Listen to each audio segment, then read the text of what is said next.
В детском лагере «Гренада» наводят последние штрихи перед началом новой летней кампании. Стартует она 10 июня. В условиях соблюдения эпидбезопасности детский отдых пройдет с некоторыми ограничениями. Какими именно, а еще что нового появилось в «Гренаде» к началу летних смен, узнала Евгения Кладкевич. Уже скоро активности на свежем воздухе в Гренаде станет в разы больше. В детском лагере полным ходом строительство масштабной спортплощадки. Завершается обустройство поля для проведения спортигр. Работники начали монтаж беговой дорожки и делают разметку для установки трибун. Спортобъект дополнит военизированную полосу препятствий. В лагере в рамках проекта «Авангард» она появилась в прошлом году. Здесь вот будет пятирядная трибуна, и по периметру 4-метровым забором обнесем, чтобы мячики не вылетали.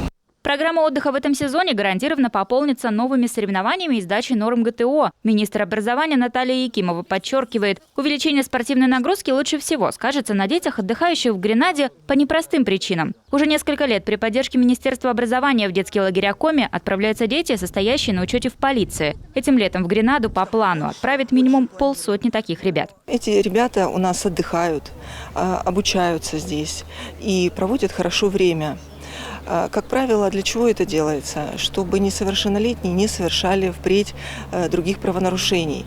И, как показывает статистика, большинство несовершеннолетних, которые побывали в профильных сменах, в дальнейшем не совершают других противоправных деяний. Детский лагерь работает круглый год. И даже в прошлом, в пик пандемии коронавируса, Гренада не закрывалась. Детский лагерь коснулись только ограничения, которые, к слову, пусть и с послаблениями, действуют по сей день. Наполненность лагеря в этот летний сезон в целях эпидбезопасности не более 75%. Обязательно соблюдение социальной дистанции, избегание скопления детей и, пожалуй, самое важное – при заезде и отдыхающий персонал должны предоставить либо отрицательные ПЦР-тесты, либо же справки от врача. В этом году эти ограничения есть, но для нас они уже не новые. Здесь мы будем работать уже по каким-то отработанным схемам. Будем большинство мероприятий проводить на свежем воздухе, будем следить, чтобы они не пересекались в каких-то закрытых помещениях, наподобие клубов и так далее.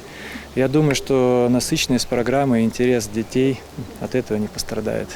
К новому летнему сезону во всех корпусах провели косметический ремонт. Особое внимание уделили двум, что в период пандемии использовались как госпитали для ковид-больных. Здесь полностью перекрасили стены и потолки, провели многоэтапную дезинфекцию. Комфортно будет и персоналу. Вот-вот откроется новый корпус для администрации лагеря. Сделать пребывание на улице возможным даже в дождь позволят вот такие шатры. На территории лагеря их 6. Можем сказать, что Гренада готова к тому, чтобы уже сюда приезжали смены детей в рамках летней кампании.